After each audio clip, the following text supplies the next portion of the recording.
Leola was born in Marseille in 1935. She was born at home in a house on the top of the hill on Church Street, a house that her dad, Charlie Craig, built. The story my mom told me about her birth goes as follows. It was a beautiful day in August, and the doctor was admiring the view while her mother was in labor.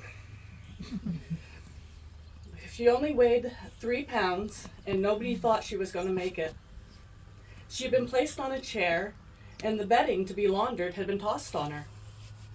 But her dad came along and fished her out and got her to eat from a bottle, and she survived.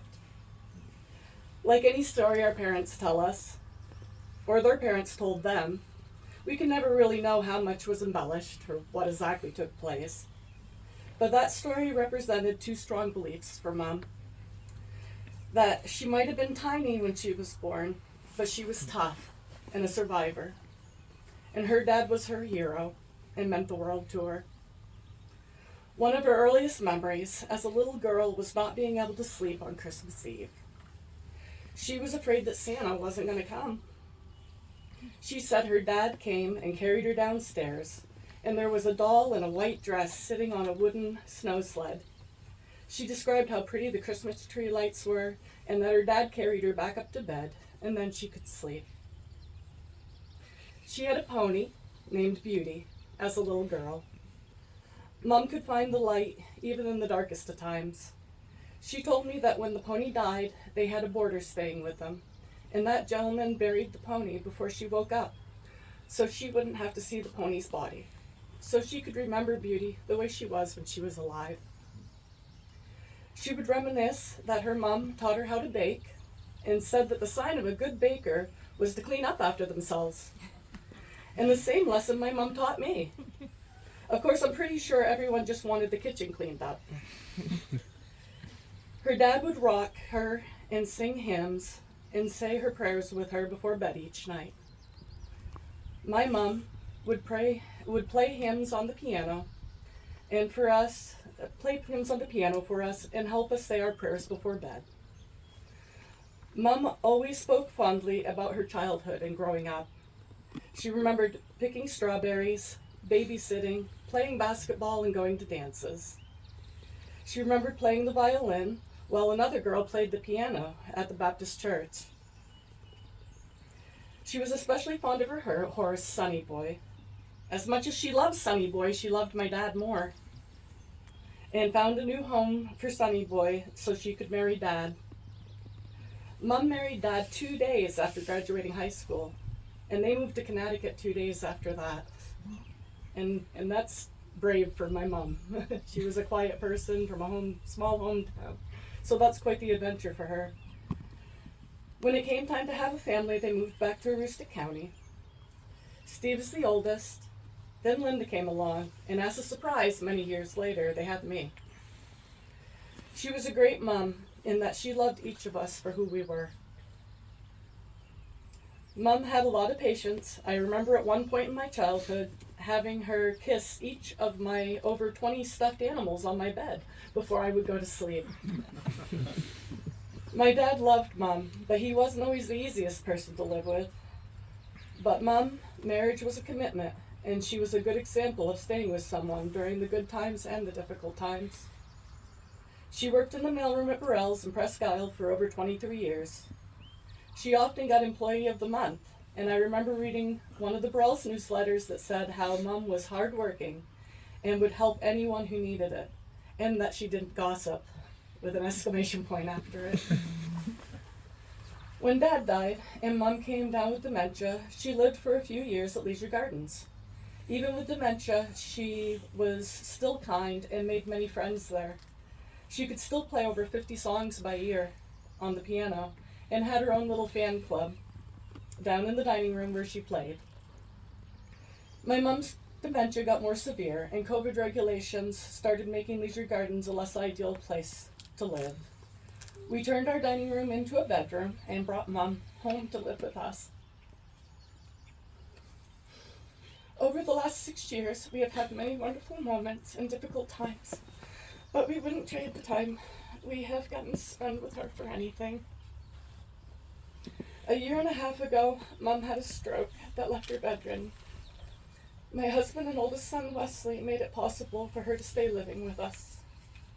We put her bed in the living room, and someone has been with her day and night. Even though she could only say a few phrases, they included, "I love you," "Thank you," and "Help yourself."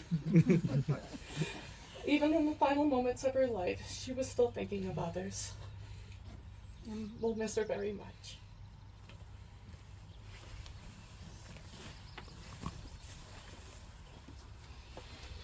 Morning. Morning. Thanks, Gail. I hate when no one answers back. I know, okay, gotcha. My name is Owen. I'm Gail's husband, and for the last 6+ years, I've been her primary caregiver. And I'm probably going to break up, so be prepared. Leola loved music. I don't think anybody who knew her thought that was never the case. And even deep in her dementia, music still calmed and soothed her. So my son and I would sing to her. It didn't matter where we were. My son has sang to her in a hospital room. I've sang to her while she was agitated on her bed, and I sang just to make her smile. And Leola was hard of hearing, so when we would sing to her, we would snuggle up close to her in her one good ear so that our faces touched hers so she could feel the vibrations, and then we would sing.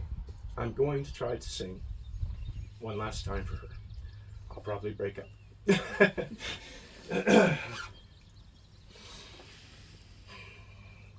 You're in a better place, I've heard 1,000 times. And at least 1,000 times I've rejoiced for you. But the reason why I'm broken, the reason why I cry is how long must I wait to be with you? And I close my eyes and I see your face. If home's where my heart is, then I'm out of place. Lord, won't you give me strength to make it through somehow? I've never been more homesick than now. Help me, Lord, 'cause I don't understand your ways. And the reasons why, I wonder if I'll ever know. But even if you show me, the hurt would be the same, 'cause I'm still here, so far away from home. And I close my eyes and I see your face. If home's where my heart is, then I'm out of place. Lord, won't you give me strength to make it through somehow? I've never been more homesick than now. In Christ, there are no goodbyes. In Christ, there is no end. So I'll hold on to Jesus with all that I have, to see you again, to see you again. And I close my eyes and I see your face. If home's where my heart is, then I'm out of place. Lord, won't you give me strength to make it through somehow? Won't you give me strength to make it through somehow? Won't you give me strength to make it through somehow? I've never been more homesick than now. Goodbye, sweetie.